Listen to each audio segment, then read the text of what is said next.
My name is Arthur Cheney, and for 57 years, I have been leaving food for what the world calls Bigfoot.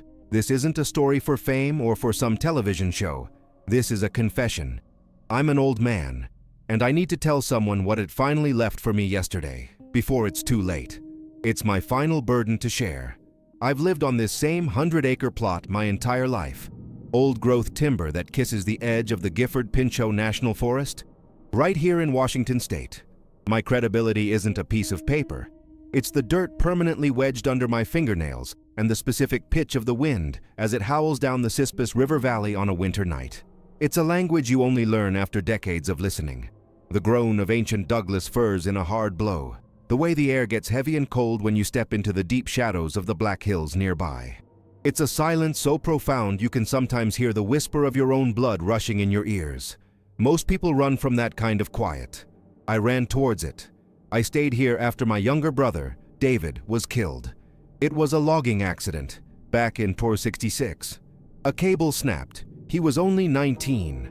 I was supposed to be with him that day, on that crew, but I'd called in sick with a fever I didn't really have. The guilt of that lie, of not being there, became an anchor that's held me to this piece of land ever since. This forest, this cabin. It wasn't a home for a long time. It was my penance. A self-imposed sentence in a prison of tall trees and quiet regret. Every sunrise felt like a judgment. Another day I had that he didn't. The solitude wasn't a choice. It was a consequence. I thought I deserved it. I thought I deserved to be alone with the memory of his absence. An absence that was louder than any sound the forest could ever make. The world moved on, but I stayed put, tethered to the very ground that felt soaked in my failure. It was in that crushing loneliness that the ritual began. It started a year later, in the fall of '67. It wasn't some grand plan. It was a quiet, lonely, and frankly, foolish act. Grief makes you do strange things. I was sitting on my porch, eating my lunch, and the silence was just unbearable. It felt like it was pressing in on me, suffocating me. On an impulse I still can't fully explain, I walked to the edge of my property, to the lip of a steep ravine that drops into a creek bed. There was a massive, old cedar stump there, flat on top like a table. I took half my sandwich, tuna salad on rye, I remember that, and an apple, and I just left them there. It was a gesture to nothing, a prayer to the emptiness, a foolish, tiny rebellion against being the only soul for miles. I didn't expect anything, I just wanted to feel like I was sharing something, even if it was with a ghost or just the woods themselves. I turned my back and walked away, feeling no different than before. For weeks, nothing happened. The sandwich would be moldy the next day, the apple nibbled by squirrels or jays. I kept doing it, though. It became part of my routine, this strange, one-sided conversation. Then, one morning, I went out, and the food was gone. Not torn apart by animals. It was just gone. The apple, the sandwich, vanished. No crumbs, no mess. A clean removal. A chill went down my spine that had nothing to do with the morning frost. Something was watching. Something was accepting the offering. I didn't feel scared. I felt seen. For the first time since David's death, the crushing weight of my solitude lifted. Just for a moment. It was replaced by a new feeling, something sharp and electric, a deep and terrifying curiosity. The forest wasn't empty after all. It was listening. A silent phrase formed in my mind then, a phrase that would echo for the next 5 decades. I leave. It takes. That simple exchange became the center of my world. The unspoken rule was clear from the start. I leave the offering at dusk, and I never, ever stay to watch. The space around that stump was sacred. It was a border between my world and its. A month after the food started disappearing regularly, the exchange changed. I went to the stump one morning to find my offering gone, and in its place, something left for me. 3 obsidian arrowheads laid in a perfect, deliberate triangle. They were huge, far too large and heavy for any human hand to nap or any bow to fire. The edges were still wickedly sharp. I picked one up. Chen fateium isochei tatiin. Its volcanic glass cold and smooth against my palm. This wasn't an animal. This wasn't a random hiker playing a prank. This was intelligent. This was a gift. This was a payment. This was communication. That was the moment the secret was truly born, locked deep inside my chest. From that day on, the rules of our pact became clearer, not through words, but through actions and consequences. I learned them the hard way. I leave the food at dusk, on the stump. I never carry a weapon. I never, ever bring a camera or any recording device. The path to the stump is the only path I take near the ravine. Any deviation is a breach of trust. I learned this when I tried to explore a game trail a few hundred yards to the east. The next day, my offering was untouched, and a large boulder, one I couldn't possibly move, was rolled onto the path to the stump. The message was unmistakable: this far and no further. This is our place. The rest is mine. Permission was granted only in that small, defined space. To break the rules was to break the fragile, silent trust we were building. The forest itself seemed to enforce the boundaries of our strange and silent conversation. My credibility, as I said, is in the details, in the reality of this landscape. The Gifford Pinchot is not a park. It's over 1 million acres of dense, rugged, often impassable wilderness. People disappear out here. They get lost. They fall. They underestimate the weather, which can turn on you in a heartbeat. My family has logged this land since my grandfather's time. We know its dangers. We know which ridges hold snow until July, and which creeks will flood after a summer thunderstorm. This isn't some fairy tale forest. It's a place that demands respect, a place with real teeth. And for 57 years, I have navigated a life alongside something that is the forest's oldest and deepest secret. Something that understands this land in a way no human ever could. Something that has, on more than one occasion, shown me that it knows its dangers better than I do, and has chosen to warn me. My routine was simple: wake before dawn, coffee, check the fences, chop wood, maintain the cabin, and every evening, just as the sun dipped below the tree line and the sky turned that deep shade of bruised purple, I'd make my walk. A small parcel of food, leftovers from my dinner, some fruit, sometimes a piece of smoked salmon. I would place it on the stump, pause for a single moment, and walk back without looking over my shoulder. It was a ritual as ingrained as breathing. But last night, everything changed. The familiar soundscape of the forest shattered. For 57 years, I've known its evening chorus, the chirping of crickets, the deep croak of bullfrogs from the creek, the distant call of an owl. Last night, there was only silence, a profound, unnatural quiet that pressed in on the cabin walls. And then came the noise. It was a sound I had never heard in all my years, a high-pitched, metallic chittering. It wasn't an animal I could name. It wasn't machinery. It was sharp, rhythmic, and filled with a distress that made the hair on my arms stand up. It sounded like metal scraping on metal, but organic, like cicadas made of steel. The sound lasted for maybe 10 seconds, echoing strangely in the sudden vacuum of noise. And then, an even deeper silence fell, absolute and heavy, as if the forest itself was holding its breath in terror. The sound had come from the direction of the old cedar stump, the place of our exchange. My heart hammered against my ribs, a frantic bird trapped in a cage of bone. Every instinct, every fiber of my being honed by decades of solitude and survival, screamed at me to bolt the door and wait for the sun. But something else, a deeper loyalty, took hold. After all these years, after all the silent conversations and unspoken trusts, I couldn't just hide. I owed it more than that. I owed it to the shadow that had shared my grief, that had watched over my lonely existence. I knew, with a certainty that chilled me to my core, that whatever had made that sound, and whatever I found at that stump come sunrise, would be the end of the life I knew. The secret I had carried for nearly 60 years was about to break open. My first real choice in all this time wasn't made in the light. It was made there, in the dark of my cabin, with the unnatural silence pressing in. The choice to go. The choice to finally see what lay at the end of our long, quiet road. I knew whatever I found would change everything. I sat there all night, the old clock on the mantel ticking away the seconds, each one feeling like an hour. I didn't sleep. I just waited for the first gray light to filter through the pines. The metallic chittering didn't return, but neither did the crickets or the frogs. The silence remained, a heavy blanket over the land. And in that silence, I understood that my quiet life of penance was over. A debt was coming due, but I no longer knew who owed it. or to whom. My story was no longer just about a man and a secret creature in the woods. It was becoming something else. Something bigger and far more dangerous. I have to tell this story now, while I still can. If you've listened this far, I appreciate it. This isn't easy for me. If you believe that some truths are hidden in the wild places of the world, please leave a like on this video and subscribe to the channel. Share it if you know someone who might understand.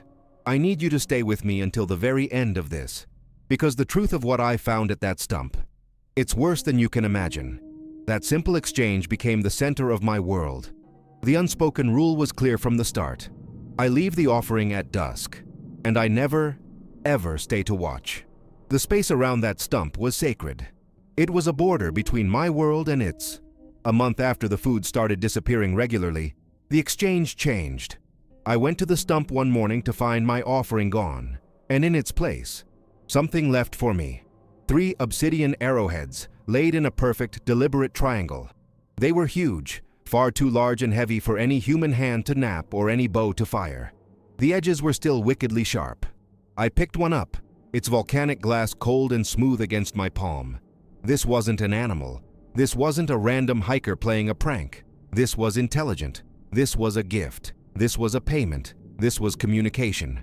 That was the moment the secret was truly born, locked deep inside my chest, heavier and more precious than any stone. I knew then that I was no longer alone in my penance. I had a witness. The years that followed fell into a quiet, predictable rhythm.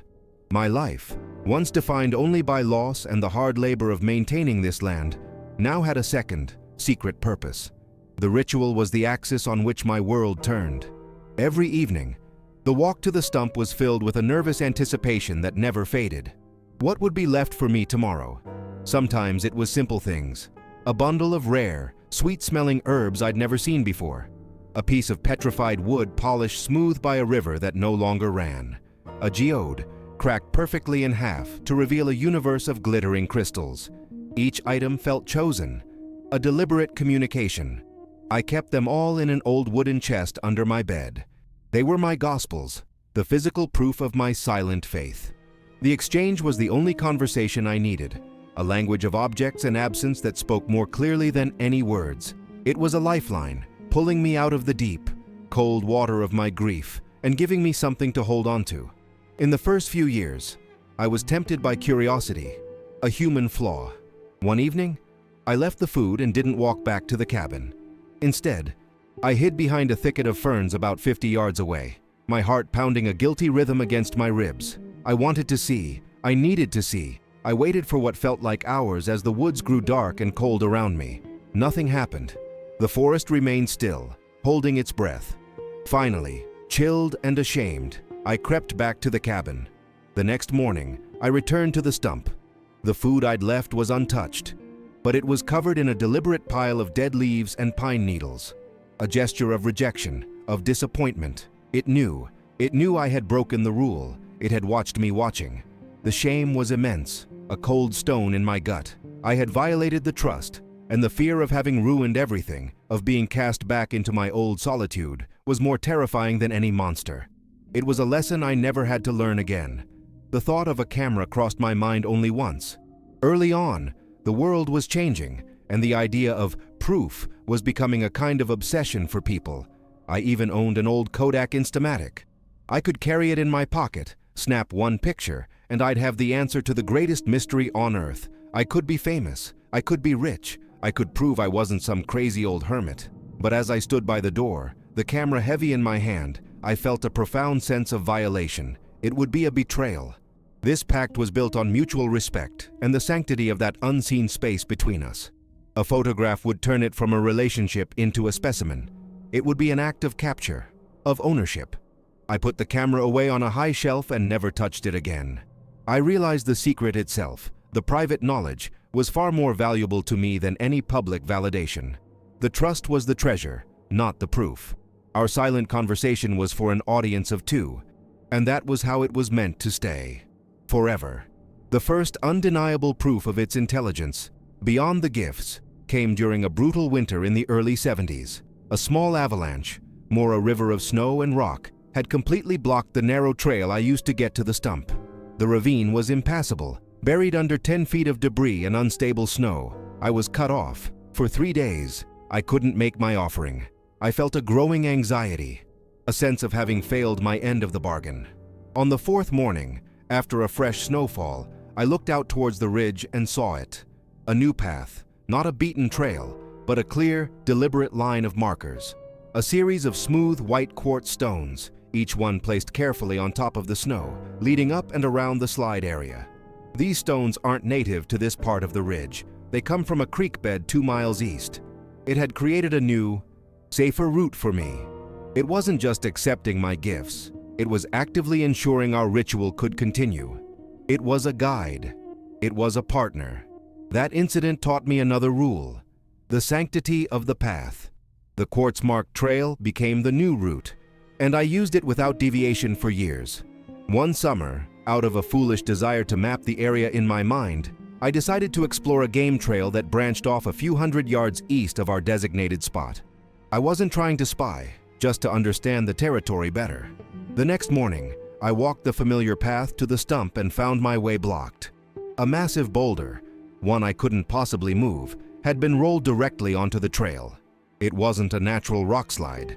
It was placed there, a silent, immovable no. The message was as clear as a shout in the quiet woods. This far and no further. This path is our space. The rest is mine. I felt that chilling sense of being watched again, not with malice, but with a strict, territorial intelligence that was enforcing the boundaries of our strange, silent treaty. I respected the warning and never strayed from the agreed-upon route again.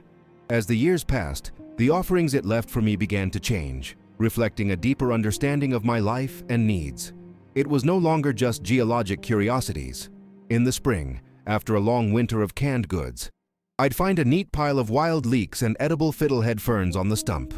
Once, during a particularly dry summer when my well was running low, I found a large, hollowed-out gourd, a species I didn't recognize, filled to the brim with cool, clean spring water. It tasted of stone and deep earth. It was as if it knew. It knew what I needed before I did. I started to rely on this silent partner, this provider from the shadows. The phrase that had formed in my mind years ago took on a deeper meaning. The forest provides. It wasn't an abstract concept anymore. It was a literal truth. The forest, through its oldest resident, was taking care of me, just as I was taking care of it. Our ritual had evolved from a simple exchange into a form of mutual sustenance. My emotional world was remade by this routine. The constant, gnawing guilt over David's death didn't disappear, but it changed shape. It was no longer a solitary burden. Now, it felt like a story I was silently telling to the forest every evening with my offering. The profound loneliness that had defined my existence for so long was replaced by a sense of shared solitude. I was alone, but I wasn't the only one. There was another soul out there, moving through the same trees, watching the same moon, a vast and silent companion in the wilderness. I started talking to it, not out loud, but in my head. On my walks to the stump, I'd tell it about my day, about a fence that needed mending, about a memory of my brother that had surfaced. It was a one-sided conversation, but in the quiet of the woods, with the certainty of a gift waiting for me in the morning, it always felt like I was being heard. The silence that answered me was not empty, it was attentive. One autumn night, I was woken by a sound that made my blood run cold. It wasn't the metallic chittering of that final night.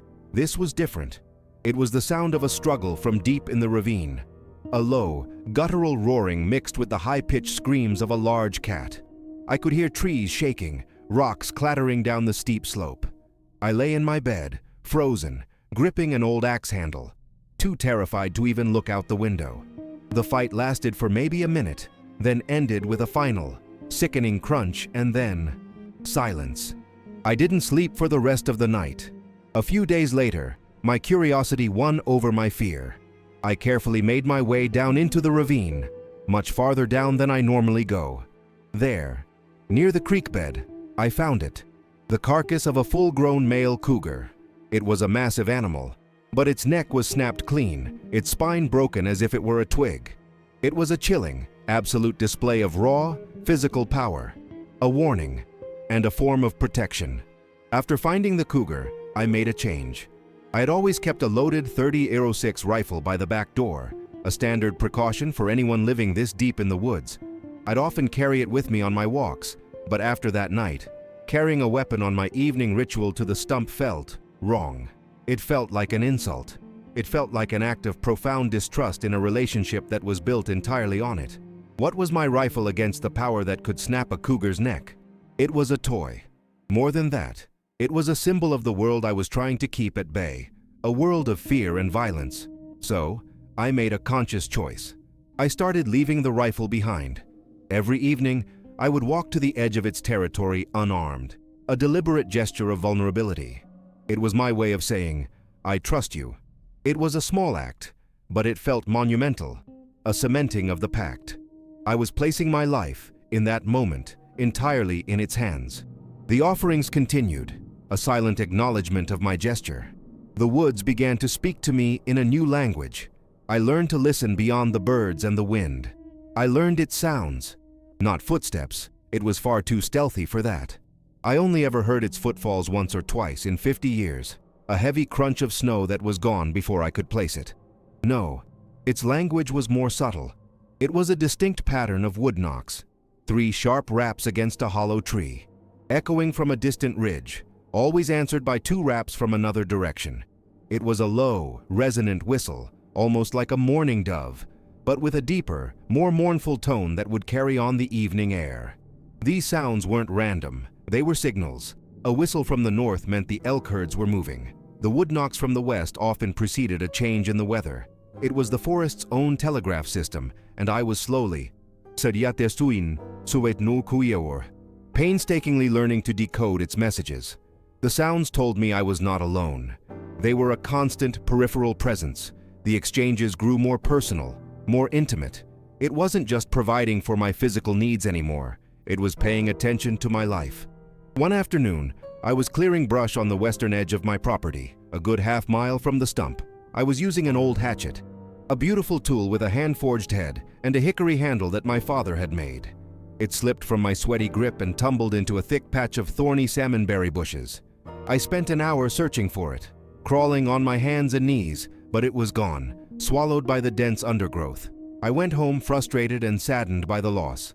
A week later, I made my evening walk to the stump. My offering from the night before was gone, and in its place, sitting perfectly in the center, was my father's hatchet. The blade was clean, the handle wiped free of mud. I just stood there, staring. It hadn't just found an object, it had understood its significance. It was returning a piece of my history. It was a gesture of profound empathy. Over the decades, my simple phrases became the bedrock of my reality. The tenets of my faith. I leave, it takes. That was the foundation, the simple mechanic of our bond. It described the pact, the give and take, the mutual respect at the heart of our shared existence. It was the first law. The forest provides. This came later, a deeper understanding that the gifts weren't random. They were sustenance, they were protection, they were guidance. The forest, through its guardian, was an active participant in my survival, a true partner in my solitude. I would repeat these phrases to myself in the quiet of the cabin. Mantras against the crushing loneliness and the absurdity of it all. They weren't just words. They were anchors in a world that would never understand. They gave my impossible life a structure, a meaning. The ritual was no longer an act of penance for my brother's death. It had become an act of devotion to the living mystery that shared my world. And so, for decades, my life was this secret rhythm, a stable, predictable, yet endlessly profound routine. I was no longer just the grieving brother, the lonely hermit Arthur Cheney. I was a keeper, a guardian of a secret older than the tallest trees on my land. I was a partner in a silent covenant, a diplomat to a nation of one. My world had shrunk to the 100 acres of this property, to the path, to the stump. But within that small kingdom, I had found a sense of purpose that the outside world could never offer. The initial terror and curiosity had softened into a deep, abiding respect and a strange familial affection. The pact was solid. The rules were understood. The exchange was constant. I believed this silent life would be all I would ever know, that I would carry this secret with me, unspoken, to my grave. I was wrong. The world outside the forest doesn't leave things alone, and it was starting to press in at the edges, bringing with it a threat far greater than any cougar. The years fell into a predictable, sacred rhythm. Our silent conversation deepened, evolving beyond simple barter. The gifts it left were no longer just curiosities from the deep earth. They began to reflect my own life with an unsettling intimacy. I remember one summer, I was mending a stretch of old barbed wire fence with a pair of antique pliers my grandfather had owned. They were rusted but sturdy, a tangible link to my family's past on this land. The next day, on the stump, I found a near-perfect replica of them, woven meticulously from stripped cedar roots and bound with vine. It was the same size, the same shape. It wasn't a tool, it was a sculpture. It was a message that said, "I see you, I see what you value." It was the most profound compliment I had ever received. A piece of art born from quiet observation, and it made the hair on my arms stand up. Our bond was becoming something more than an exchange. It was a shared history being written in silence. The most dramatic proof of its protection came on a windy afternoon in October. I was checking a line of maple taps I had set, walking a path right along the base of a steep, wooded hillside. A sudden, violent gust of wind tore through the canopy, and I instinctively looked up. In that split second, I saw it. Not clearly, never clearly, but a huge, dark shape, a fleeting shadow of immense size standing high up the ridge. It wasn't looking at me, but its long arm was outstretched, pointing with undeniable intent towards an ancient, towering fir tree just ahead of me. I followed its gesture, and a cold dread seized me. The fir was a widowmaker, half dead, with a deep, ominous crack running up its trunk. As my eyes focused on the crack, I heard it, a low, groaning creak of stressed wood. I didn't think, I just ran. Seconds later, a sound like a thunderclap echoed through the valley as tons of timber crashed down exactly where I had been standing. It had not just seen the danger, it had warned me. It had saved my life. Its protection wasn't always so gentle. I had a dog for a while, a good-natured mutt named Buck who was my only other companion. One evening, Buck got himself cornered at the edge of the woods by a large cougar that had been growing bolder. The snarling and yelping was terrifying. I was 60 yards away, with only a heavy flashlight in my hand, completely helpless. I could only watch in horror as the cat backed him against a rock face, preparing to pounce. Suddenly, a deep, guttural roar erupted from the trees just behind the cougar, a sound that shook the very ground. The cat froze, its aggression turning instantly to terror, and it bolted into the darkness. A week later, down in the ravine, I found its carcass. The neck was snapped clean. It was a brutal, efficient act of territorial enforcement. It wasn't just protecting its domain, or me. It was protecting what was mine. The silent guardian of my small kingdom had shown its teeth, and I understood our pact extended to my whole life, not just the path to the stump. There was one place, however, where its influence always stopped. On the far eastern ridge of my property sat the ruins of an old mining claim from the 1920s. A collapsed mine shaft and a few rotting timbers. It was a grim, silent place. I noticed over the years that it would never go near there.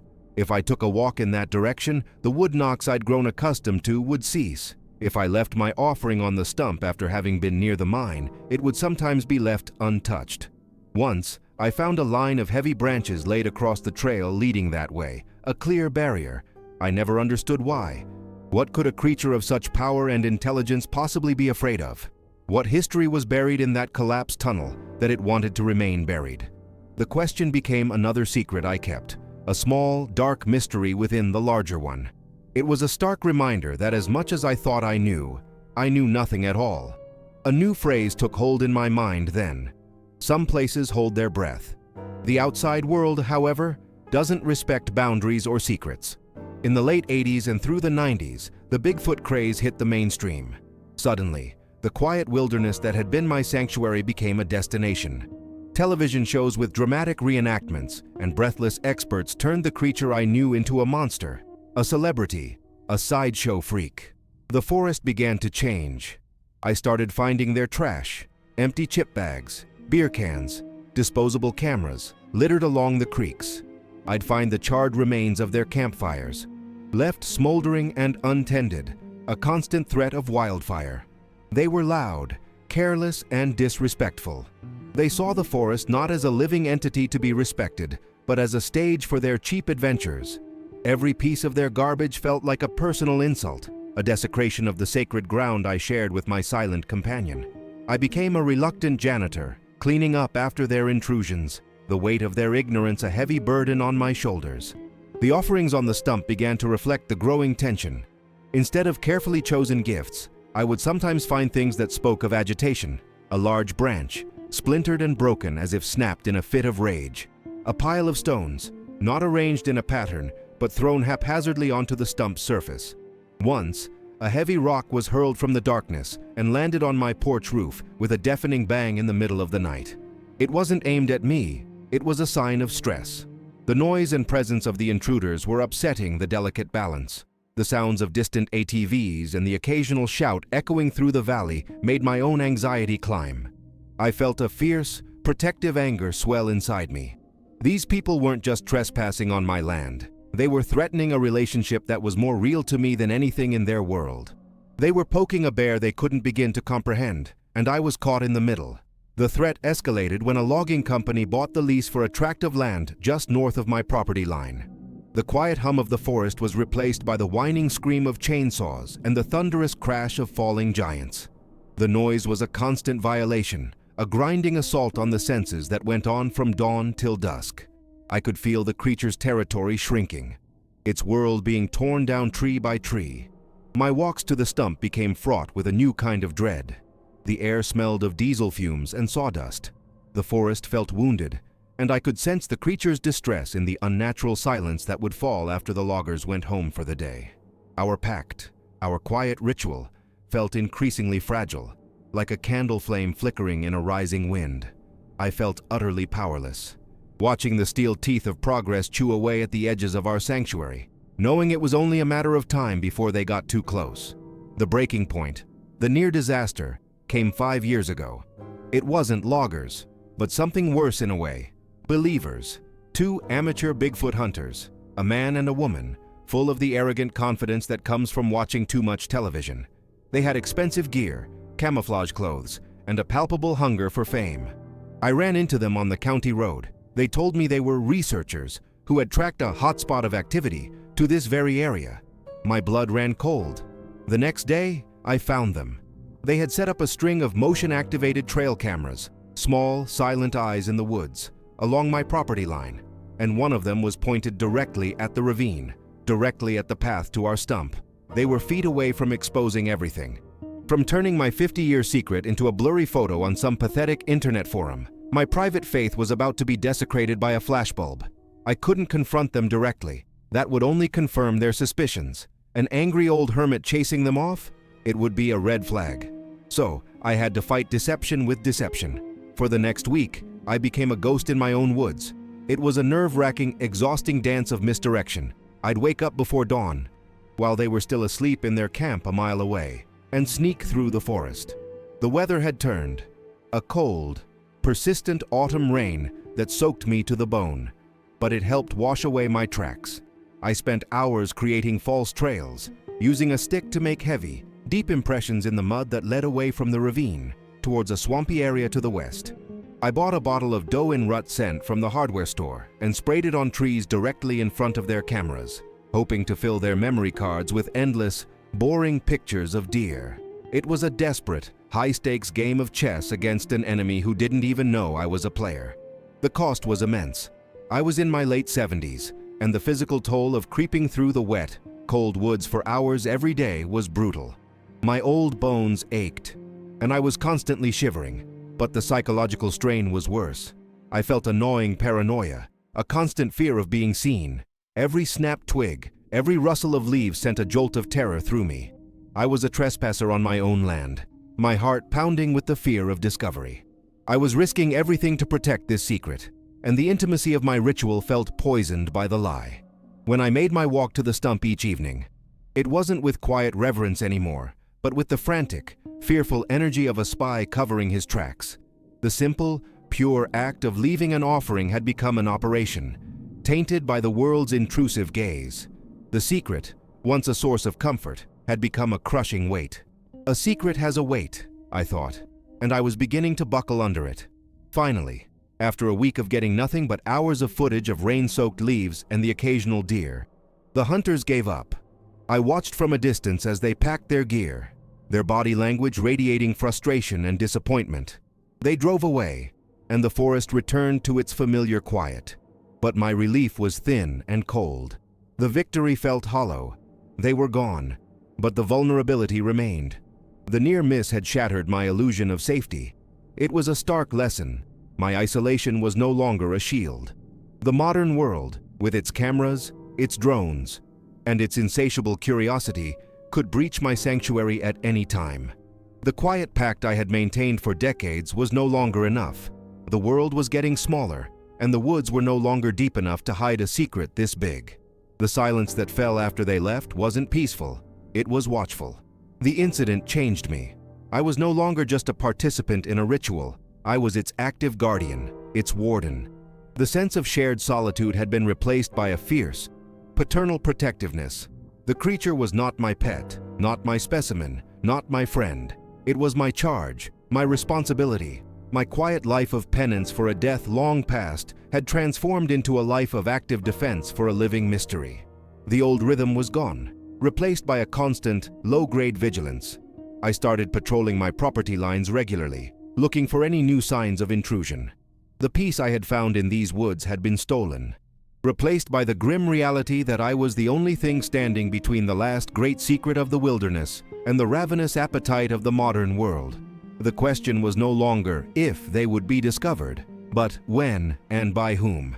The next threat, I suspected, would not be as easy to fool as a pair of weekend enthusiasts. And so the stage was set for a new kind of conflict. The stakes had been raised. The simple, intimate world I had built around the stump was now a fortress under siege, and I was the lone soldier on its walls. My bond with the creature had been tested not by the dangers of the forest, but by the far more unpredictable danger of my own species. The near disaster had cost me my peace of mind, leaving me with the cold certainty that our time was running out. I would look at the chest of gifts under my bed, the obsidian arrowheads, the woven pliers, the polished stones, and they no longer felt like relics of a peaceful past. They felt like artifacts from a world that was about to be lost forever. And I knew, with a chilling certainty, that I would do anything to prevent that from happening. The price for my secret was getting higher every day, and I feared a time was coming when it would demand a payment I could not afford. The feeling of being watched never truly went away after that. But now, it wasn't the familiar, peripheral presence of the creature. It was a new, prickling sensation on the back of my neck. I would catch myself scanning the tree line, not for a shadow of a giant, but for the glint of a camera lens. The trust that had been the bedrock of my life was now tinged with the paranoia of the hunted. The world had pushed its way in, and it had left a permanent scar on my soul. My relationship with the forest's oldest resident had been forged in grief and solitude. But I now understood it would be defined by conflict and sacrifice. The simple exchange of food for artifacts was over. A new phase had begun, one where the gifts might be warnings, and the price of the pact might be my own life. I was standing on a precipice, and the ground was crumbling beneath my feet. The emotional turning point, the moment this whole story twisted from a secret kept to a debt owed, happened 3 years ago. It was late spring, the air thick with the smell of damp earth and new pine growth. I was mending a stretch of fence on the back ridge, a good half a mile from the cabin, wrestling a fallen log off the wire. The work was hard, my breath coming in ragged bursts. I'm not a young man. I felt a sudden, sharp pain in my chest, like a hot poker being driven right through me. It wasn't a muscle pull. This was different. My left arm went numb, a pins and needles fire that raced to my fingertips. My vision began to swim, the brilliant green of the forest blurring into a dark, swirling vortex. I remember thinking, with a strange sense of calm, so this is it. I was going to die out here, alone, on the forest floor. And the secret, our 50-year conversation, would die with me. The weight of it would finally be gone, buried under the same ferns and moss that would soon cover me. That was my last coherent thought before the world went black. I don't know how long I was out. Minutes, hours. The first thing I remember is the feeling of cold, damp earth on my cheek.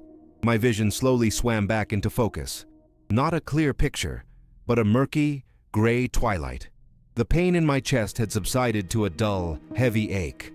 But I wasn't where I had fallen. I had been by the fence line, out in a small clearing. Now, I was deep in the shade of the old-growth trees, 100 yards closer to my cabin. I was propped up, my back resting against the wide, mossy trunk of an ancient hemlock. I tried to push myself up, but my body was weak, leaden. My mind was a fog of confusion. How did I get here? Had I crawled in my delirium? No, that was impossible. The ground around me was disturbed. 2 long, parallel furrows dug into the soft dirt, as if something immensely heavy had been dragged through it. Dragged. That word hung in the air, electric and terrifying. Something had moved me. It was then that I noticed the other things. My shirt, which had been open at the neck, was now buttoned to my chin, and on my chest, directly over my heart, was a warm, moist poultice. It was a thick plaster of chewed moss and yarrow leaves, held together by some kind of natural resin. It was a primitive field dressing, but the warmth was soothing the ache in my muscles, and the sharp herbal scent of the yarrow was clearing my head. It was an act of deliberate, knowledgeable care. Next to me, laid out on a broad fern leaf, was a small, neat pile of freshly dug roots, wild carrots and camas bulbs, both edible and energy-rich. It wasn't just a rescue, it was a provision. It was first aid. I sat there, leaning against that tree, my mind struggling to process the impossible reality. The creature from the ravine, the shadow in the woods, the recipient of my offerings, had not just watched me fall. It had intervened. It had touched me. It had saved me. In that moment, everything I thought I knew about our relationship was rewritten. For 50 years, it had been a ghost, a presence, an intelligence defined by its absence and its strange gifts. I had called it a creature, a secret, a mystery. But what word do you use for something that shows you mercy? What do you call the being that finds you at death's door and gently, carefully, pulls you back? The line between us, the sacred boundary of the stump, had been crossed, not by me in my foolish curiosity, but by it, in an act of profound compassion. It was no longer a monster, a cryptid, a specimen to be proven or disproven. It was a peer, another soul sharing this patch of earth, capable of not just intelligence or power, but of empathy. Tears streamed down my face, hot and silent. They weren't tears of fear or shock. They were tears of a gratitude so immense it felt like it would break my already aching chest. I was no longer its keeper. I was in its debt. After that day, the gifts changed. They became less about the wonders of the deep earth and more like trophies from a hidden war. It started a few months after my heart scare. I went to the stump to find, instead of a polished stone or a bundle of herbs, a mangled piece of machinery. It was a drone, or what was left of one. The plastic body was shattered, and its 4 rotors were bent into a tight, impossible spiral, as if twisted by an impossibly strong hand. It was a commercial model, the kind photographers or surveyors might use. I had never seen one fly over my property, but clearly, it had been here, and my silent partner had met it. I stood there, holding the ruined device, a cold dread creeping into my heart. This wasn't a gift from the forest. This was a trophy from the outside world, a warning. The world was not just poking at the edges anymore. It was sending its eyes into the sky to watch us. A few weeks later, another piece of evidence appeared. This time it was smaller, a black plastic rectangle with a shattered lens. I recognized it from catalogs as a high-end GPS sensor, the kind used for geological mapping. It was crushed, the internal electronics splintered and broken.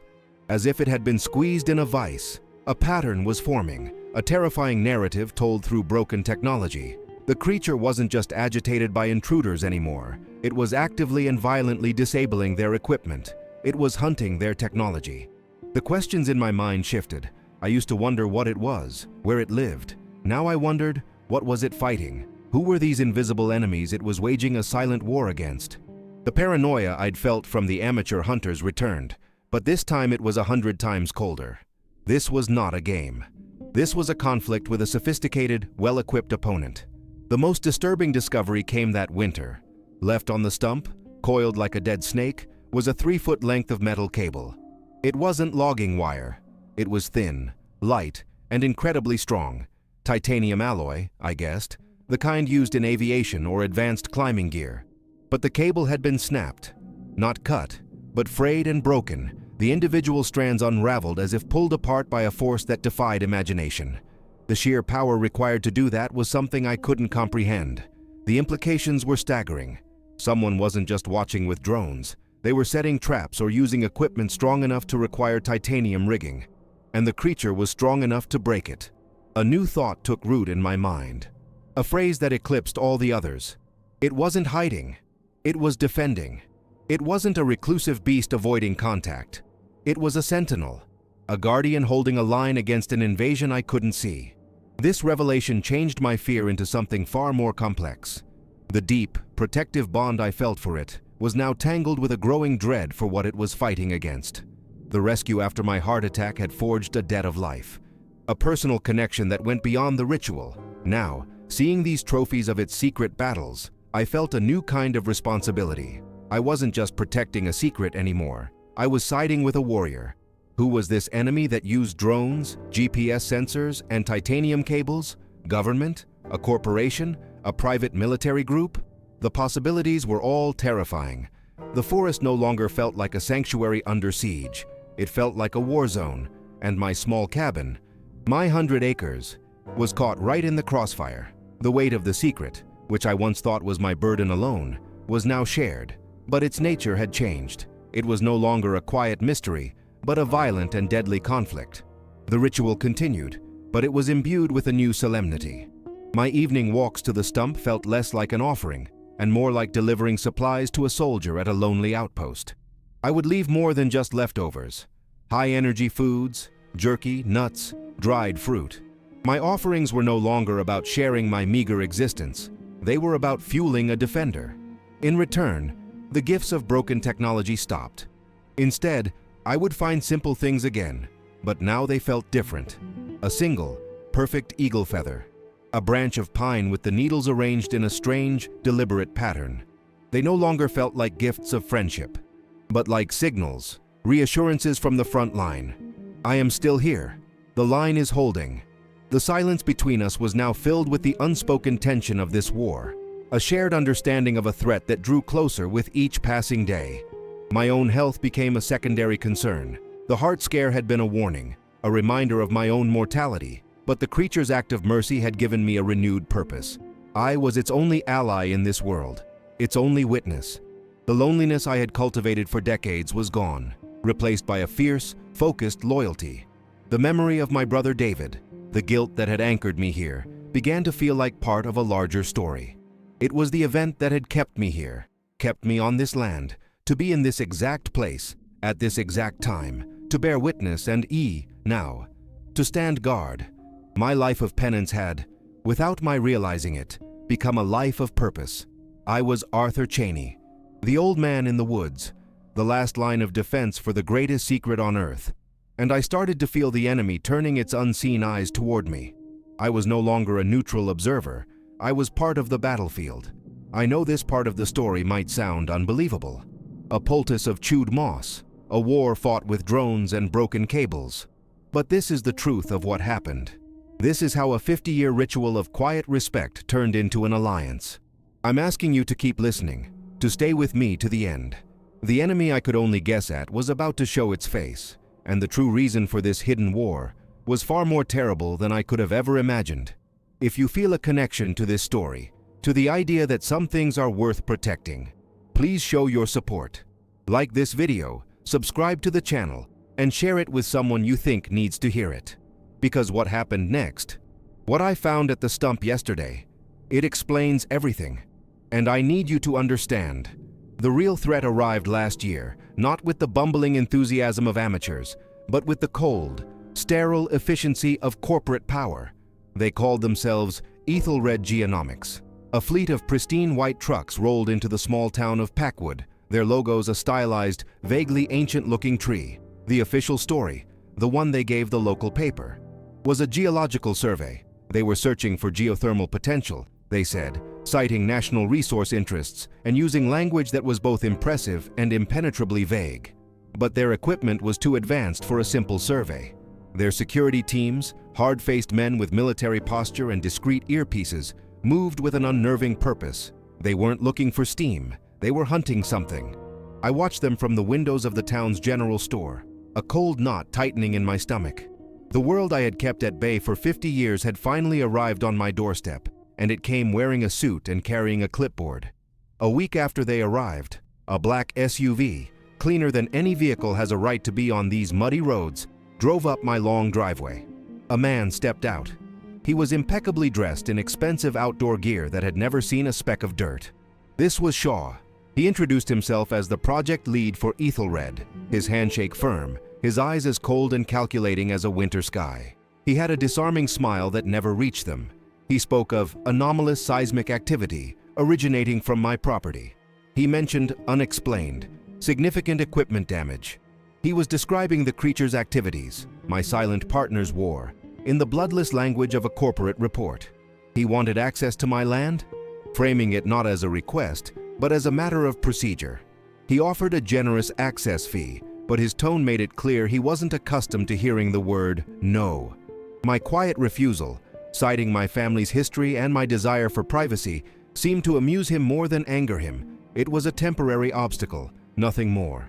After Shaw's visit, the forest changed. It was no longer a sanctuary. It was a cage, and I was being watched. The low, incessant hum of surveillance drones became a constant, maddening presence in the sky, a sound that grated on my nerves from dawn till dusk. It was a new insect, a mechanical predator that poisoned the quiet. I started finding their technology, tiny, almost invisible infrared camera traps, no bigger than my thumb, clamped to branches high in the canopy. I'd spot the faint glint of a lens where no glint should be. My paranoia grew into a living thing. Every snapped twig behind me was one of Shaw's men. Every shadow that moved in my peripheral vision was a drone passing overhead. The forest had eyes now, and they weren't his. They were cold, digital, and relentlessly patient. The feeling of being observed, once a comfort, was now a source of pure terror. They weren't just watching the land. They were watching me, waiting for me to lead them to their prize. My ritual, the sacred center of my life, became an act of profound risk. The walk to the stump was no longer a meditation. It was a tightrope walk over a canyon of exposure. I had to assume every step was being recorded, every movement analyzed. I started taking different routes, doubling back on my tracks, using every bit of woodcraft I knew to obscure my purpose. But how do you hide a 50-year habit from an enemy that sees in the dark and hovers in the sky? The fear was paralyzing. If they saw me leave the food, if they saw it taken, the secret would be over. The pact would be broken not by a lack of trust between me and the creature, but by the intrusion of a third party. My loyalty was now a liability, a beacon that could lead Shaw's hunters straight to the one thing I was sworn to protect. A new phrase haunted my sleepless nights, a desperate, fearful prayer. Let them not see. The joy of the exchange was gone, replaced by the grim anxiety of a conspirator. The pressure from Ethelred became more direct. Shaw's men started appearing at my property line, citing survey coordinates and land use statutes I'd never heard of. They were always polite, always professional, but their presence was a constant, implicit threat. They were testing my boundaries, seeing how far they could push. One of them, a younger man with eyes that seemed genuinely curious, tried to talk to me about the local legends, about the ape man stories. He was fishing, trying to see if the old hermit in the woods had seen anything.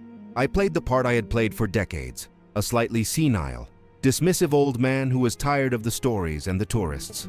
I grumbled about bears and told them to keep their noisy machines off my land. But every lie felt thin and brittle, and I could see in their eyes that they didn't fully believe me. They were closing in, not with force, but with the suffocating pressure of bureaucracy and surveillance.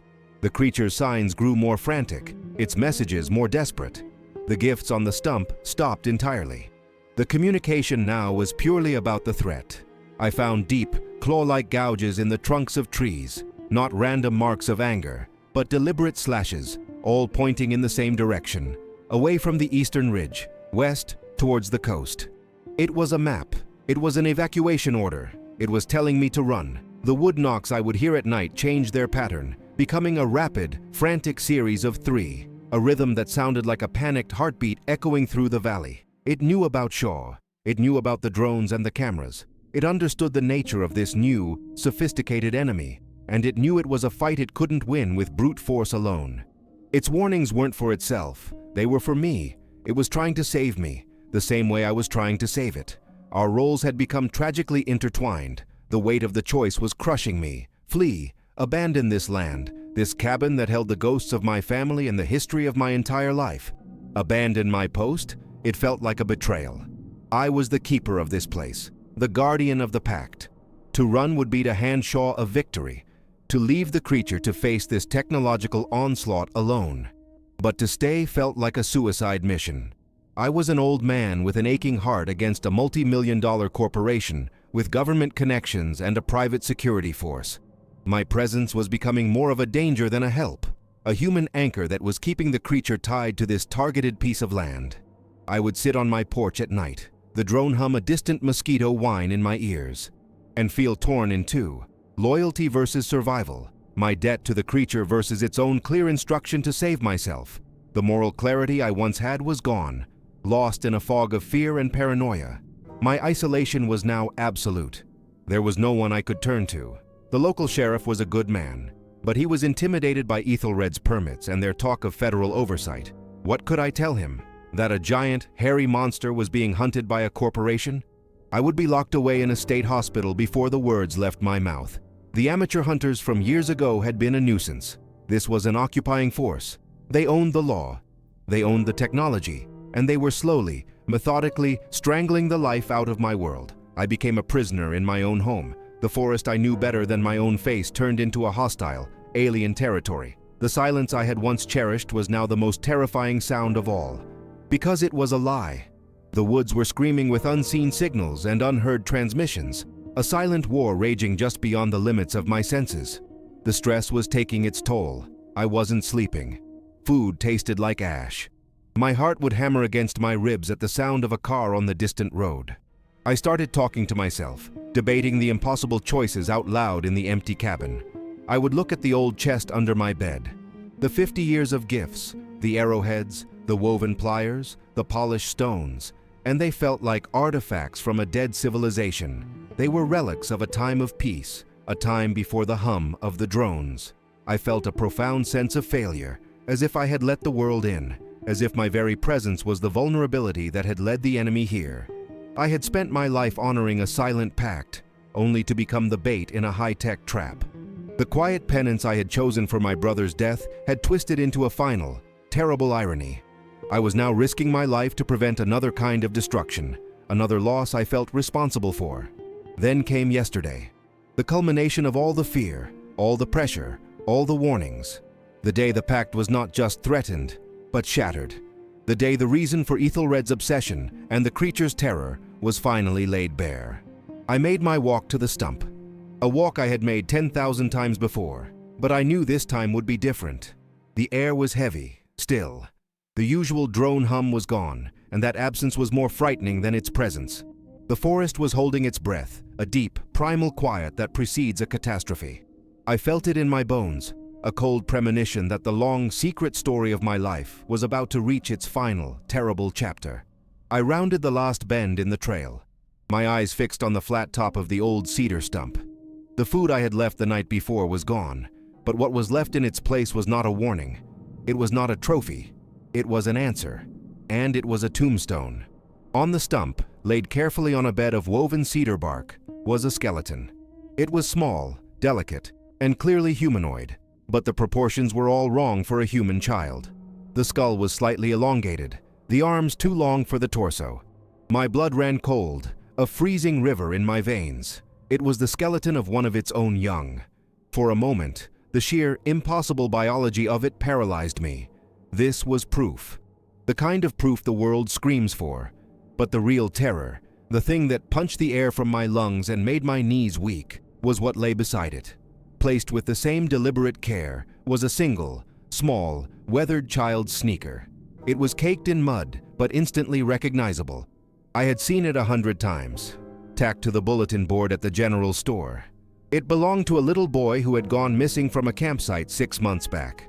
My mind reeled, trying to connect the two impossible objects, the creature's child and the human child. The silence of the forest pressed in, heavy and absolute, waiting for me to understand. The devastating revelation hit me not as a thought, but as a physical blow. The stories, the whispers, the fears of a child-stealing monster in the woods, they were all wrong. It wasn't a confession of a kidnapping. It was an accusation. It was a shared headstone. The creature wasn't showing me what it had taken. It was showing me what had been taken from it. It was showing me its own profound, unbearable loss, the death of its child, and placing it beside the evidence of our loss, our missing boy. It was a communication of pure, raw grief, a message that transcended species. It was saying, with these two small, silent bodies, we are the same. A predator is among us, one that hunts the young of both our kinds. A monster walks these woods, but it is not me. I stood there, trembling, my 50-year-old perception of a mysterious beast dissolving into the heartbreaking image of a grieving parent trying to show another the only way it knew how. The metallic chittering from the night before was not a threat, it was a sob. So, this is where the magic happens. The voice, smooth and laced with smug satisfaction, shattered the sacred quiet. I spun around. Shaw emerged from the trees, flanked by two of his grim-faced security men. They hadn't followed me. They had tracked me with a precision that made my skin crawl. They must have had a thermal imager. Shaw's eyes weren't on me. They were locked on the stump, on the impossible tableau I was guarding. His mask of corporate politeness was gone, replaced by the naked, predatory greed of a jackal that has finally cornered its prey. He saw the skeleton, he saw the sneaker, but he didn't see grief. He saw confirmation, he saw a location, he saw an asset. The key anomalous seismic activity he'd spoken of was a lie, a cover for the real prize. The secret of the forest wasn't a creature, it was a commodity. His gaze finally lifted to meet mine, and there was no amusement in it now, only cold, hard business. I knew in that instant I was no longer a landowner. I was an obstacle. Fascinating, Shaw said, gesturing toward the skeleton with a flick of his chin. Truly remarkable, but I'm not a biologist, Mr. Cheney. I'm a geologist. He took a step closer, his men fanning out slightly. The interference my equipment has been picking up, the reason your friend here has been destroying my drones, is because its nesting ground, its den, happens to be sitting directly on top of the richest deposit of coltan this side of the Congo. Worth billions, enough to build cities. He looked from the skeleton to me. So here is the choice. You tell me where that den is, and I will make you a very, very wealthy man. You can walk away from all this, or you can refuse, and I will be forced to sanitize this entire quadrant, quietly, permanently. The national resource claim gives me all the authority I need. Sanitize. The word hung in the air, clinical and utterly monstrous. He didn't just want to move the creature, he wanted to erase it. My life narrowed to that single moment, to the choice he laid before me. Wealth and silence, or defiance and destruction. I looked at the tiny, alien skeleton, this impossible proof of a life. I looked at the single, mud-caked sneaker, proof of a life lost. Then I looked at Shaw's insatiable, empty eyes, the eyes of a man who could walk through a forest and see only zeros on a balance sheet. The real monsters aren't the ones who hide in the woods. They are the ones who walk through them and see only profit. In that instant, 57 years of solitude, of guilt, of ritual, coalesced into a single, clarifying purpose. My debt to the creature that had shown me mercy, that had shared its grief, was absolute. I met Shaw's gaze. With a sudden movement, I snatched the sneaker from the stump. Then, with all the strength my old body could muster, I grabbed the fragile, woven bed of bark and hurled the tiny skeleton into the deepest part of the ravine. It disappeared into the shadows and the rushing sound of the creek below, gone forever. "You're too late, Shaw," I said, my voice raspy but steady. The lie came easily, a final, desperate act of protection. "There's nothing here for you. They're gone." I held up the sneaker. I found this weeks ago. They passed through, that's all. Migrating. They were spooked by your saws and your machines, headed west, towards the coast, weeks ago. Your seismic readings are echoes, faults in the rock. You've been chasing ghosts." For a long, tense moment, he just stared at me, his jaw tight. He was searching my face for the lie, but all he could have seen was the exhaustion of a bitter old man. I had sacrificed it. my life's great secret, the one piece of undeniable physical proof that could have changed the world. I had thrown it away to save a life, to honor a debt. I had chosen a story over a fact. Shaw finally shook his head, a flicker of doubt in his eyes. The risk of spending millions to sanitize an empty mountain was too great. It was a bad investment. He gave a curt nod to his men. "Pack it up," he said, and turned his back on me, on the empty stump, and walked away. I stood there until the sound of their footsteps faded, until the only sound was the wind and the creek below. I had won, but it felt like the most profound loss of my life. The stump was bare. The conversation was over. The 57-year ritual was broken. The pact dissolved by the corrosive touch of the outside world. I was alone again, truly alone this time. In a way I hadn't been since the day David died. The silence that returned was not the peaceful, attentive quiet I had known. It was empty. It was the silence of a final goodbye. I slowly unclenched my fist. In my palm was the small, mud-caked sneaker, the only tangible thing left of this whole impossible story. A secret has a weight, I had thought. Now the weight was gone, but so was the meaning. I turned and began the long walk back to my cabin, each step heavier than the last, an old man carrying nothing but a ghost and a single, lost shoe. I had saved a life, but I had lost my own. Back in the cabin, the stale air felt heavy with endings. I sank into my old armchair, the sneaker still clutched in my hand. The adrenaline had faded, leaving behind a hollow, aching exhaustion. I looked down at the shoe, really looked at it for the first time, not as a piece of evidence, but as an object. I turned it over in my hands. It was old. The canvas faded. The rubber sole cracked and yellowed with age. That's when I saw it.